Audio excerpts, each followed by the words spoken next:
Hello students, I hope आप सभी अच्छे होंगे। आज हम डिस्कस करेंगे अपने इसमें सोशल साइंस सामाजिक विज्ञान क्लास 10th का सिलेबस। और इसी के साथ अब हम लोगों की डेली क्लास स्टार्ट हो जाएंगी। तो आप यहाँ पर देख पा रहे हैं ये लिखा सामाजिक विज्ञान यानी सोशल साइंस। ठीक है। अब इसमें दो पार्ट होते हैं आपके एग्जाम में। फर्स्ट रिटन होता है, लिखित प्रश्न पत्र होता है। दूसरा आपका जो होता है वो प्रोजेक्ट कार्य के अकॉर्डिंग आपको 30 मार्क्स का वेटेज मिलता है। ठीक है। और 70 नंबर होते हैं आपके रिटन के, 70। अब जो आपका सोशल साइंस है, सामाजिक विज्ञान है, वो 4 पार्ट में डिवाइड है। तो फर्स्ट आपका है भारत यानी मोटे उस पे समझो आप, इतिहास, भूगोल, नागरिक शास्त्र, है ना, भूगोल, नागरिक शास्त्र, अर्थशास्त्र। ठीक। तो 4 पार्ट होते हैं और सभी में जो वेटेज दिया गया है। तो फर्स्ट आप देख रहे हैं यहाँ पर आपका इतिहास में 20 नंबर रिटर्न होगा। समकालीन भारत यानी भूगोल में आपका 20 नंबर होगा। फिर लोकतंत्र राजनीति में यानी राजनीति शास्त्र का आपका 15 नंबर का होगा रिटर्न में क्वेश्चन जो आएंगे। और अर्थशास्त्र 15 का होगा। कुल मिला के आपका रिटर्न जो है वो 70 नंबर का होगा। ठीक। अब जो प्रोजेक्ट कार्य होगा वो आपका 30 नंबर का होगा, जो कि आपके कॉलेज से दिए जाएंगे। ठीक। टोटल 100 मार्क्स का होगा। आई होप आप ये समझ गए होंगे कि आपके इसमें सामाजिक विज्ञान क्लास 10th में क्या क्या आता है। 70 नंबर हो गए आपके रिटर्न, है ना। और 30 जो है यानी 30 मार्क्स आपके प्रोजेक्ट के हो गए। Social science. अब इसमें हम बात कर लेंगे इसमें क्या क्या आएगा। इस बार आप देखिए यहाँ पर कोई भी चैप्टर कैंसिल नहीं हुआ है। ठीक। तो इतिहास जो कि इंडिया एंड कंटेम्प्रेरी वर्ल्ड की बात करते हैं, पार्ट 2 पार्ट 1 आप 9th में पढ़ते हैं। इसमें 20 नंबर हमने ऊपर देखा। तो सबसे पहला चैप्टर है यूरोप में राष्ट्रवाद का उदय, rise of nationalism in Europe. Bharat में राष्ट्रवाद, है ना, नेशनलिज्म इन इंडिया। दो, तीसरा भूमंडलीकृत विश्व का बनना, है ना। फिर इसके बाद औद्योगिकरण का युग। चौथा, मुद्रण संस्कृति और आधुनिक दुनिया, है ना। तो प्रिंट कल्चर की बात की गई है, मॉडर्न वर्ल्ड की बात की जाएगी यहाँ पे। अब ये 5 आपके चैप्टर होंगे इतिहास में, हिस्ट्री में। और आपका जो 5 नंबर का मैपिंग वर्क रहेगा, जो कि पूरी बेस होगी आपकी थर्ड चैप्टर भारत में राष्ट्रवाद। 1918 से 1930 के जितने भी इंसिडेंट हुए हैं उनका यहाँ पर आपको मैप वर्क दिया जाएगा 5 नंबर में। तो आई होप आप ये समझ गए होंगे कि अब आपके इसमें कौन कौन से आएंगे, है ना। तो first, rise of nationalism in Europe, nationalism in India, भूमंडलीकृत विश्व का बनना यानी इसका जो ग्लोबलाइजेशन है ना, उसकी बात की जा रही है।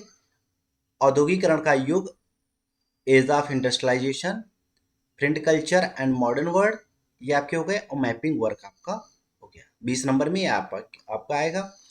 अब इसके बाद हम चलते हैं कंटेम्प्रेरी इंडिया पार्ट 2 की बात करते हैं। भूगोल में, ज्योग्राफी में आपके 20 नंबर का है। इसमें आपके कोई भी इस बार कम नहीं किया गया है, सभी से क्वेश्चन बनेंगे, सभी से प्रोजेक्ट वर्क का होगा, है ना। अभी हम बात कर रहे हैं। तो फर्स्ट चैप्टर आप देख पा रहे हैं संसाधन एवं विकास। सेकेंड चैप्टर वन एवं वन्य जीव संसाधन। थर्ड है जल संसाधन। फिर फोर्थ है कृषि यूनिट 1। यूनिट 2 में खनिज और ऊर्जा संसाधन, विनिर्माण उद्योग, राष्ट्रीय अर्थव्यवस्था की जीवन रेखाएं। 7 चैप्टर आपके इसमें होंगे। अब फिर वही जो हिस्ट्री में था 5 नंबर का मैपिंग वर्क रहेगा, जो कि 1 से लेके 7 किसी भी चैप्टर से पूछा जा सकता है। इसकी बेहतर तैयारी के लिए आप हमारे साथ अगर बने रहिए तो आप बिना किसी भी फेयर, किसी भी भय से आप सॉल्व कर लेंगे। 5 नंबर आपके ये यहाँ से और 5 नंबर वहाँ के बिल्कुल ईजिली आपको मिल जाएंगे, तो बहुत ही आसान है ना। नागरिक शास्त्र, अब हम बात कर रहे थे, है ना, लोकतांत्रिक राजनीति। इसमें 15 नंबर है, क्योंकि मैपिंग और इसका नहीं रहता है, मैपिंग और हिस्ट्री और ज्योग्राफी का ही होता है, तो इसलिए इसके 15 नंबर है सिविक्स के, है ना।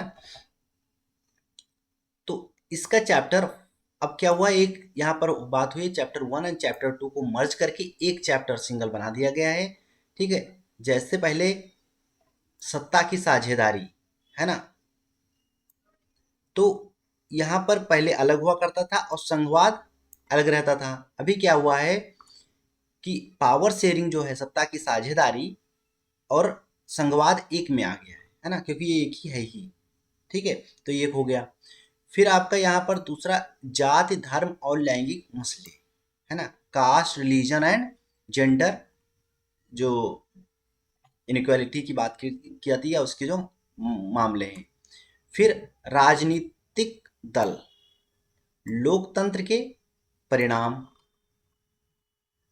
अब इसमें चार, सिर्फ आपके 4 चैप्टर हैं, वो मर्ज है, तो इसलिए यहाँ पर 5वां दिखा रहा है, लेकिन आपके 4 चैप्टर हो गए, ठीक। तो ये 4 चैप्टर से आपका आएगा, है ना। फिर अर्थशास्त्र यानी इकोनॉमिक्स 15 नंबर का है। अब इसमें भी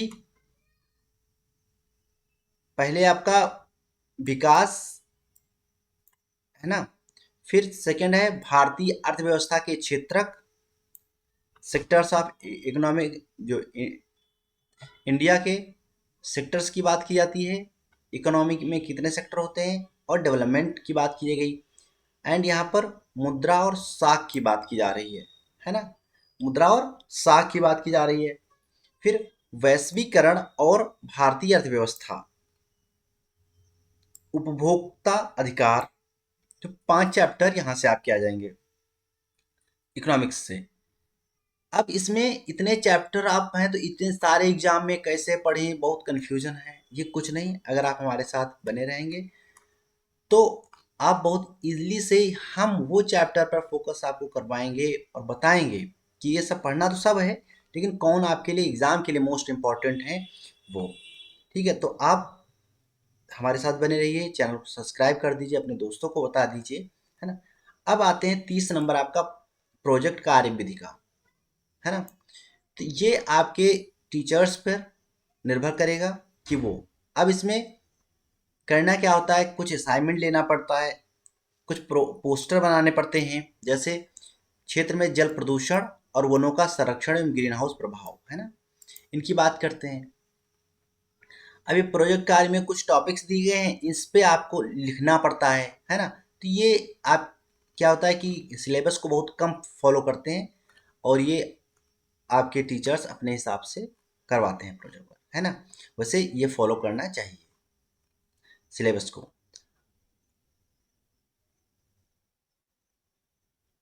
अब यहाँ पर बाकी ये सब दिया हो गया है, कब मूल्यांकन क्या होना चाहिए, इससे आपसे कोई मतलब नहीं है ना। कब मासिक परीक्षा होती है, क्या होता है, ये तो आपके स्कूल और कॉलेज मैनेजमेंट पे डिपेंड करता है, और वैसे वो लोग फॉलो भी करते हैं, है ना। तो हमारा सिलेबस इतना था। अब इसमें हम आराम से मैपिंग वर्क और डेली एक क्लास करेंगे, तो आप बने रहिए हमारे साथ। हम आपको एक बेहतर रिजल्ट दिलवाएंगे। आप साथ में अगर बने रहते हैं, साथ में जितना बताएं उतना आप करते रहते हैं, तो इससे आपको फायदा होगा। Thank you so much. Please do like share and subscribe. Thank you.